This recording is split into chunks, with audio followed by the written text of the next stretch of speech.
Welcome to the Breathe Conversations. This series explores how people operate as responsibility, ambition, and pressure grow over time. These are not burnout stories and they're not about fixing anything. They're calm, honest conversations about awareness, capacity, and what helps performance last. And today I'm joined by Pat Harper. Thank you for being here. How are you? I'm absolutely fantastic, and thank you very much for having me here, Katie. Amazing. So, why don't we start with just a little bit about you and who you are, what you do, and get the audience aware? Thank you very much. So, I'm Pat Harper, and I'm a dad of two children. I've got a 4-year-old and a 1-year-old, and I've also founder of Total Property Group, which is a property sourcing company in Liverpool. We help people build hands-free portfolios, and I'm scaling that business currently. And on top of that, I have my own portfolio. Amazing. 4 and 1, that must be quite a challenge to handle. But once you've had one, you think, well, may as well have another. And it's hard actually to remember life before kids now, but it was definitely very different. I can imagine. And that actually leads me to my first question now. Knowing you for a couple of years through Property Entrepreneur, I know that you spent a lot of time in corporate before you made the leap into property. When you look back to that version of you, what was he saying to justify you staying in the corporate world? So the first thing that springs to mind is, well, I had a boss who was basically just continually sold me the dream. If you stay around, you're gonna have this car and you can be director, and it just never, nothing ever materialized. And soon found out he was full of what. And then I just realized my life is completely in my boss's hands here, and I thought this just doesn't feel right, and I really wanted to do something about it. And then, obviously, not long after you did make that leap, you found out that you were expecting. So, what was the first thing that went through your head then? Well, that's right. I've been slowly building my property portfolio in the background, and I had created some passive income, which was a bit of a safety net for me for when I did leave my career and went full time into property. But what I hadn't anticipated is the week after I quit, my wife turned around and said, "Pat, pregnant." So, and then obviously, I was a little bit worried, but I didn't tell her that. I said that's going to be absolutely fine, but it wasn't part of the plan. But obviously, I was going full time in property, and that just gave me the extra motivation and the extra boost to actually make a success of it. I was going to say, it adds that layer of pressure that goes, I need to make this work now because we're going to have a dependent. It makes it all feel very real. There's no doubt about it. And it definitely, everything's on the line at that point then, isn't it? It's like, and I was already putting everything into it anyway, but it was like, and I really did not want to go back to my job. So it was like, come on, we're gonna make this work. And the next 9 months were blood, sweat, and tears. I can imagine. And how do you think life would compare with the kids now if you were still in corporate compared to actually going and taking that leap into property full time? The first thing that they actually thought when you asked that question was, I think I just see them much less because I've designed my life now around. So, for example, my office is, I've got an office at home, I've got a garden office at home, which is fantastic because it's out of the house, so I don't hear all the screaming, but I'm close enough to be around for the kids. And obviously, if you've got a 9 to 5, I don't think 9 to 5 even exist. It's more like 7 to 7. Then all of a sudden you're probably not seeing them before you go to work, and if you see them when you get home for bedtime, you're probably lucky if you're in that role. So Yeah. I'm very fortunate that I've now created this life where I can be around. And what does that look like for you? So I see them in the mornings, which is fantastic. Sometimes wake my 4-year-old up and we read a book in the mornings, and then my wife is part time at the moment, so she has them in the daytime on some days. Then I'll see them at lunch times, and then on top of that, obviously I'm at home when they come home, so I can welcome them home. We can play like a bingo game or whatever my 4-year-old likes to do at that moment in time, and then I do bedtimes as well, which is And great. what an amazing thing that you get to do with your kids because so many dads don't get to do that. And I think that that's it's not spoken about very often. Is your wife full time mum? She was up until last week. She was on Oh maternity wow. leave. So with a bit of help from nursery as well, but she has been on maternity leave and she's just going back part time to work now. Amazing. And it's probably nice for her to be able to actually go back to work without feeling the pressure of needing to look after the kids because you're also there as well to be able to help, which so many parents don't have that dynamic nowadays. I think that's spot on, because you can be the best parent in the world, but when you've got the kids, two kids all day, I think that just tests anyone to to the extreme, especially a 4-year-old and a 1-year-old. So it's definitely handy to have someone else knocking about. Definitely. And I can imagine someone, my cousin's missus, she's full-time mum, and she always says she needs some adult time. She needs to be away from kids just for a little bit of the day so that she can just be an adult for a bit. Just actually get some headspace. I think that's probably the number one thing. And you've got to this place because you've built this property portfolio, built a property business that helps other people do the same thing. But you've mentioned Facebook and posts on social media that you made a lot of mistakes in that time that cost you money. They had bad numbers, rogue builders, all that type of stuff. And normally that would tell people to stop, that this isn't meant for them, or like just give up. But you kept going even though the evidence was piled up against you. What made you do that? But you're never going to be good at something when you first start doing it. That's number one, isn't it? And you've got to go through that learning curve if you want to get really good at something. And unfortunately, the learning curve can be quite painful at sometimes. And you're right. I've worked with road builders who've completely ballsed up my jobs, and obviously you get angry when you pull them up on it, and you've got to part ways. You've got to go through all that with builders. That's just part of being a property investor.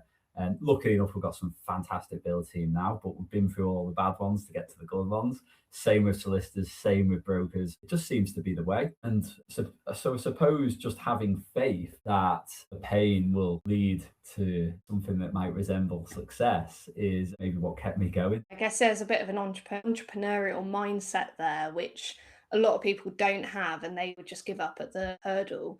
But you just kept going, and I guess your reason why was quite strong as well. Yes, obviously, when the reason why for eventually became my kids, but the reason why I suppose even before that, whilst I was building my portfolio, is I just never really liked the idea of my whole future feeling like it's in the hands of my boss. Because if you might have a great boss, but next week it might change to someone else, and then all of a sudden it completely changes your life. So never liked the idea of that. So building up that property portfolio was always important to me, to have that, so I was less reliant on my income. I think that's the key. And that's what a lot of my clients are aiming for as well, just to be less reliant on their income, to build like a plan B passive income. But then, yes, obviously, then when I knew that I had a little one on the way, then my reason why also moved into successfully support a family as well. I do love though that your reason why to start with was for you, because I think you got that in your head early enough that it was for you and that you needed to make a change, and then it leveled up that reason why when you found out you're having kids. I think there's so many people out there who are like, oh god, I'm retiring in 5 years and I don't have a pension, or I'm not going to survive on that, now I need to do something, or I've got 3 kids and I want to spend more time with them, now I need to do something. And they don't set it up beforehand. So you've actually set it up so that you can have that life that so many people want but leave until they're in desperate times to actually head for. It's true. I was lucky. The thing that started it for me, I read a book on money, and that's for some reason just like triggered it for me. And I don't know why it did, but there was just something in that book that just thought, "Oh, I want to make a change here and start building something."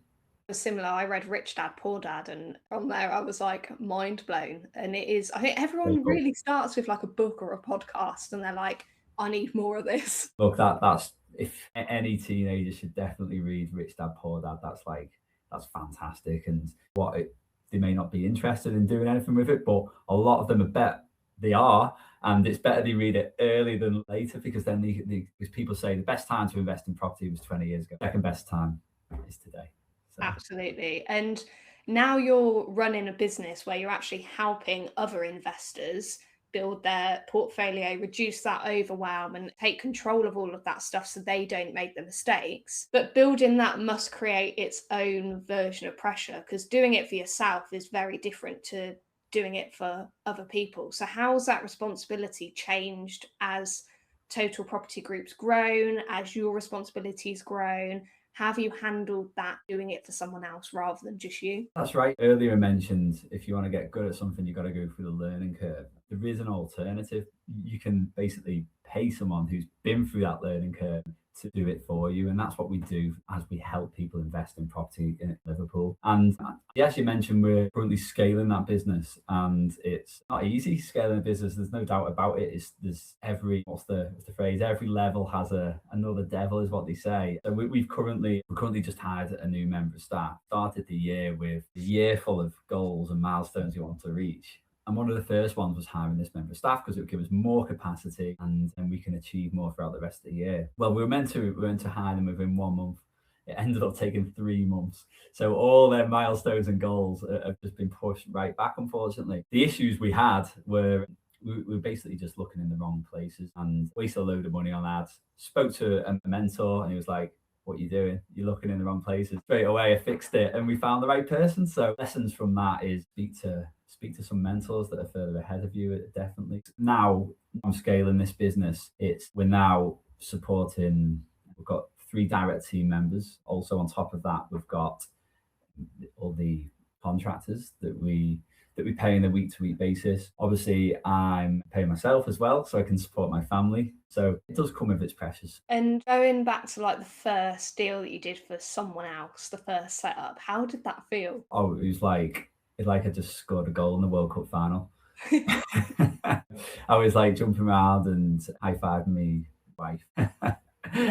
Like you're working so hard to get up to that stage, and myself and probably for many people who go through that experience, it's as much as you have faith that what you're working toward is going to come to fruition, you still have these niggling doubts as like, is this ever going to work? Am I wasting my time and to go back to my job? And but look, thankfully I'm very grateful for all the clients. I've got lots of repeat clients now as well, and they all seem very happy. We've got lots of 5-star reviews, so things are going very well. Amazing. I'm sure we'll have some people that are potentially looking to invest as well. And I think one of the things that people like, you go to property courses, right? And everyone's like, "Oh, get into property, it's amazing, it's going to give you loads of returns," but they don't really tell you the work that is required to get there. Like everyone starts doing it because they want financial freedom, but like the building phase of these businesses is very rarely any free time, any free cash, any free like fun stuff. It's all about building that business. So having someone like you to go to is massively beneficial for those that don't have that time, or they don't want to give up the family time or the job. Maybe they enjoy their job. I can imagine that that's very valuable for a lot of people. Well, that's what we're built for, basically, is people that think property investment is not suitable for them because, as you say, they might be working 50, 60-hour weeks in London, and they've got all this cash and they might be able to put it in stocks and shares, but if they want a return that's going to surpass that and put it into property, then what they're going to have to do is they have to, first of all, learn how to invest in property, build up all the contacts, get some good experience under the belt, and probably go through a load of mistakes like I did. Whereas obviously you can just skip all that and work with someone that you trust. Amazing. I love that. And you're quite far in your journey now where you're pretty relaxed about everything. You see everything as a lesson rather than a failure or a hurdle, which is amazing. And you're quite a positive person. Like, I think you're quite chilled, positive. Like, that's the vibe that you give off. And I know that there'd be days of stress, but how have you achieved that feeling? Is there stuff that you do every day? Is there like a habit that you've got that you swear by, or is it just like experience over the years? No, it's, for me, it's definitely not just experience over the years. No, it's built up some habits that I've figured out I need to do in order to keep this boat going. So number one, it's like how I see it is I'm pushing my brain and my mind every day whilst I'm scaling this business. But if I'm not also pushing myself physically, then it feels like there's an imbalance, and then all of a sudden I can't push my brain anymore. So it's like there has to be, for me anyway, there has to be them two working in tandem. So it's pretty much Monday to Friday, I'm exercising, working out, and it's like the old me was like, but that's going to take an hour and a half out your day. But now I now know that if I don't do that, then the rest of my day trying to work on my business will be much less productive. I'll feel much worse in myself as well. So, and obviously you've got many benefits from being physically fit anyway. So I just got to do it. Obviously getting your steps in, that helps. Also very difficult to do. 10,000 steps, I found it's so difficult to do, but it's what you're meant to do. So I've just, as I mentioned before, I've ordered the Whoop band, so hopefully that will encourage me to do that. So exercise is the number one thing for me, which allows me to stay sharp and keep things going. I'm very similar. Exercise is such a huge part for me, and I definitely notice a change in mood, a change of energy, all of that stuff if I'm not. And I'm a big believer in you have to give energy to get energy. And one of the ways to do that is by giving energy to movement, and you can get that back. Work out in the morning, you feel on fire for the rest of the day. That's it. If you don't, then it's, for me anyway, it's the opposite. And I know which feeling I would prefer. So even when I don't want to do it, I do it. And I never regret doing it. That's the thing. And this is the thing, right? It's such a big misconception, like doing this stuff for yourself and taking time for you is taking time away from the business. But actually, it's essential to look after yourself so that you can operate at the best possible way that you can. It's like people that skip sleep and they're like, oh, I'll sleep when I'm dead. It's like, but if you sleep properly, you'll actually be way more productive and get more done in less time. And it's so backwards. People are like, oh, I just have 4 hours sleep, that's fine. It's like, it doesn't work like that. No, it is not. I think we used to have a prime minister that just operated on 4 hours sleep. Was it like John Major or something? Or it was like, but that was, and he was running the country, and I think he did an all right job. I don't know, but maybe would he have done better if he had 8 hours? Who knows? It's scary. There are a lot of like big names, like old names, that had like the exact same routine every single day. Like they'd have the paper delivered to their office at the same day. They would go for their walk in the afternoon at the same time every single day. And it made them function. I think it's Winston Churchill, actually. He had such a strict routine, but your body loves predictability. So if you do what it's expecting you to do, it feels really safe. And then you actually much more relaxed, much more creative. You're not in that like fight or flight mode all the time. So routine is great, and starting your day the same way is exactly the same thing. Like exercising, it makes you feel good, it releases your natural happy hormones, and then you can smash the workout afterwards. I think you're right there, and there's got to be something in that, because if your body's expecting something to happen and you at the right time, you say you should go to bed at the same time every night, wake up at the same time every morning. Easier said than done, especially on the weekends when you've got 2 kids. But apparently research is there to say it does work. So I'm fortunate enough not to have kids to ruin my sleep schedule at the moment, but I go to bed at the same time and wake up at the same time. And it used to be with alarms, but I wake up naturally at the same time every morning now, as long as I go to bed. And if I don't wake up, it's normally a signal that my body needed an extra half an hour or 45 minutes anyway. So if you didn't turn up to this podcast today, now I would know why. I don't have an alarm, although my boyfriend gets up at the same time with an alarm every morning anyway, so I'm sure I'd wake up from that. Okay, you got that. So if you were listening, when someone was listening and they are where you were, let's say 10 years ago, they're stuck in a job that's eating their evenings, they're telling themselves they just need one more year, they're being made all these false promises by their boss that never actually turn into anything, what would be your advice to them to actually move forward? So you've got to figure out what you want in life, haven't you? I think that's the number one thing, because if you're happy in your career, in your job, then that's fantastic, and a lot of people are, and there's absolutely nothing wrong with that. That's great. But if you are getting sick of it, then there's always alternatives out there, from my experience anyway. And as I mentioned before, the trigger for me was reading the book. So it might be, if you don't know what to do, you feel a bit stuck, a bit trapped, it might be just picking up a book of something that interests you. It's like an educational type book, and just seeing where that leads you, because maybe there is something else out there that you can pursue. And I think property ultimately is like the one thing in the world that you can invest in and have returns for years. I think there's no doubt about that. But in the world that we're in today, I don't think there's ever been an easier time to set up a small business and get it off the ground. I think bigger, scalable, worldwide businesses are probably a little bit harder to build now. But with the use of technology and AI, setting up a small business has never been easier. I think you're 100% right there.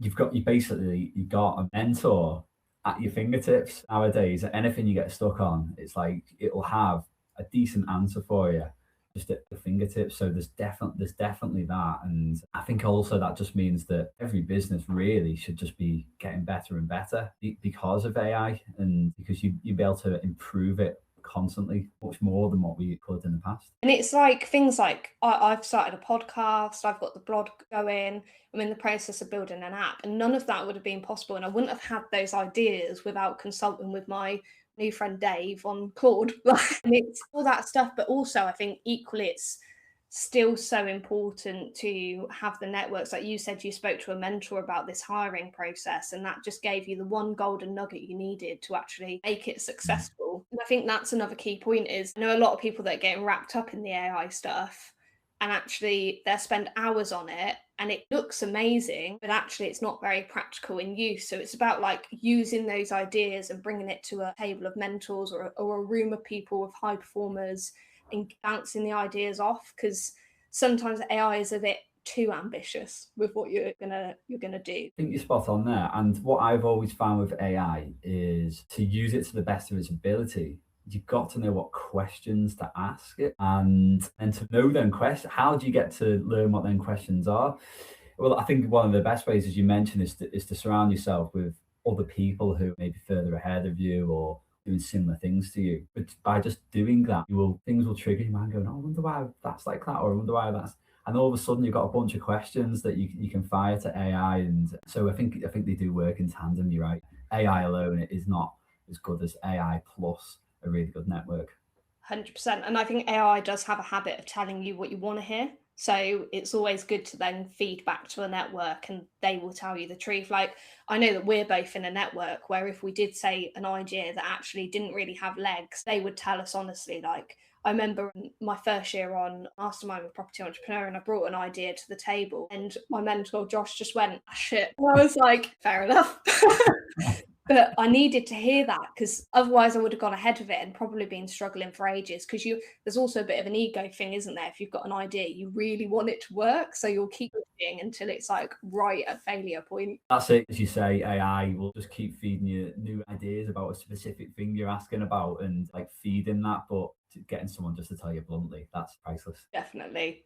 So obviously, other than exercise, you're doing your exercise in the morning, and it sounds like you've got a really good routine with your kids and you're living a life that you've designed. What is different now? What are you actually protecting more of, excluding those things that you weren't protecting 5 years ago when you were in corporate? Well, I wasn't doing my exercise. I wasn't doing my exercising. I feel like weirdly, it's like, although I've got more responsibility probably now than what I've ever had, I've also got more flexibility with my calendar. So I'm able to plan in exercise and things like that part of my day. The other things that really help me, obviously eating healthy, that's just like a must. It's, as soon as I start binging on anything, that just destroys me. It destroys my productivity. I've started doing, so I just eat sugar like once a week now. So I had a bit of a sugar problem. There's no doubt about that. I'll admit it. So I've just said, okay, we'll just have it once a week. And I do make the most out of it, don't get me wrong. But then at least it's just on a Saturday, once a week. And then I have a great time. And then that's it then until next Saturday. So just little rules like that, which I think for me anyway, really help. I love that as well. Like, sugar is like one of the most dangerous drugs on the planet, and people don't see it as a drug because it's so widely accepted and it's in almost everything. But the second that you take it away, you realize how much of an impact it has. It's similar to caffeine. I think caffeine and sugar work quite hand in hand, and people don't realize like the effects of having them in huge amounts when you're not meant to have that much. Plus, if you think about all the foods which sugar is in, they're all the foods that you're not meant to be having anyway, aren't they? So that's when they just pile the sugar in, don't they? So we've just had Easter, and I'm lucky enough that my kids are still too young to remember how many Easter eggs they actually got. So that's used to my advantage. How many of them disappeared? Oh, I wouldn't like to openly admit that. Definitely more than one or two. Well, as long as it was on a Saturday, it's fair game, right? That's what I was thinking.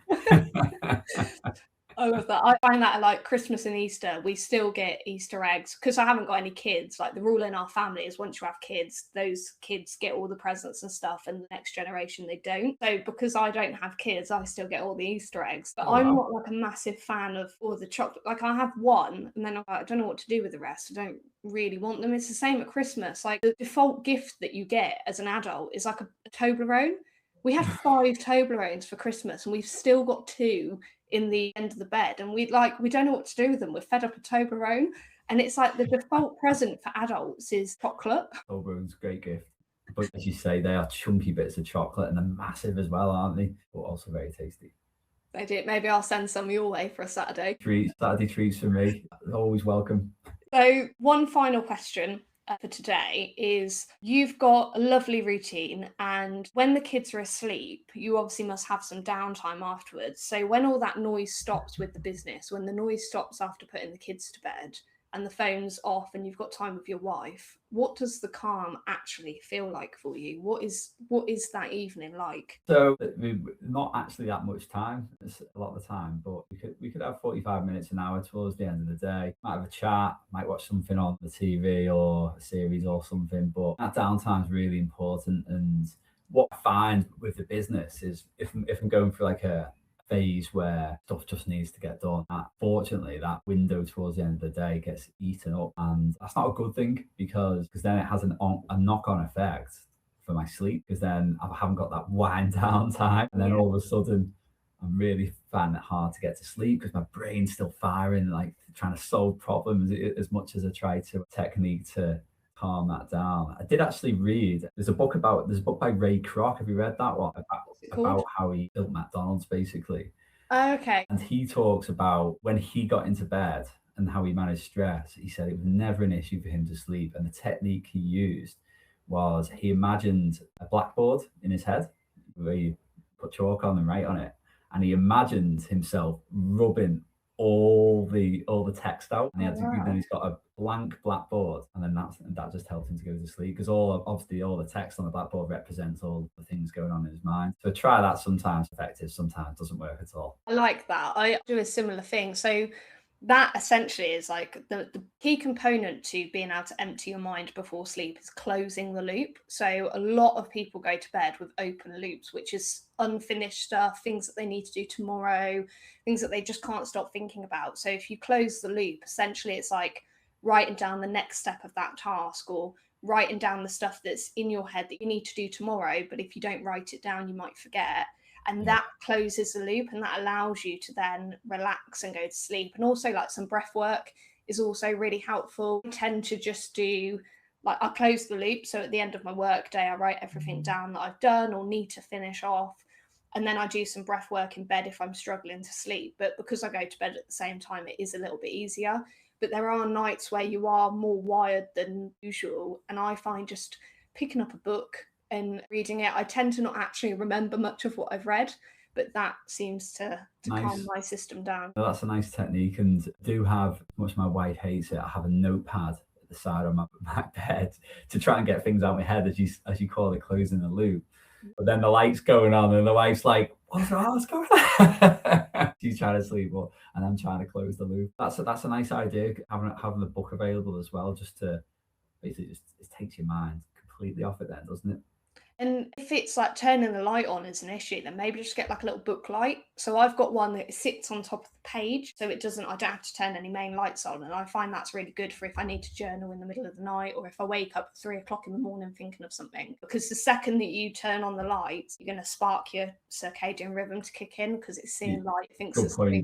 It thinks that you're meant to be awake, and our biology hasn't quite understood superficial light yet. Good point. And you want it as dark as possible, don't you? Definitely. And any final sentiments to leave for the listeners today? Well, I would just say that if you are struggling with anything we've discussed today, for example, you're in a career or you've got a boss that you hate, and just remember that there is always something else out there. Don't just feel trapped, and pick up a book on anything you're interested in, get a bit educated on it, and like I say, you never know where it might lead you. Amazing. Thank you so much for sharing your perspective. How can people reach out if they want to get in touch? So you can follow me on social media on pretty much all the platforms. My username is at Pat J Harper, or you can go on my website, which is totalpropertygroup.co.uk. Amazing. So hopefully you'll get some interest, and I think that you may potentially get a few listeners that want to invest and don't have that time. So conversations like this exist to completely normalize experiences that many people go through quietly as life and responsibility grow. If anything in this episode landed, I'd love for you to do one of two things. Take the Success Hangover scorecard at breatheblueprint.com. It takes a couple of minutes and it will show you exactly where your performance is costing you, or grab a copy of my book, The Success Hangover, the Amazon UK #1 bestseller, wherever you buy your books. And if you found this useful, leave a review, share it with someone who needs to hear it. That is how we grow this. I will see you next week.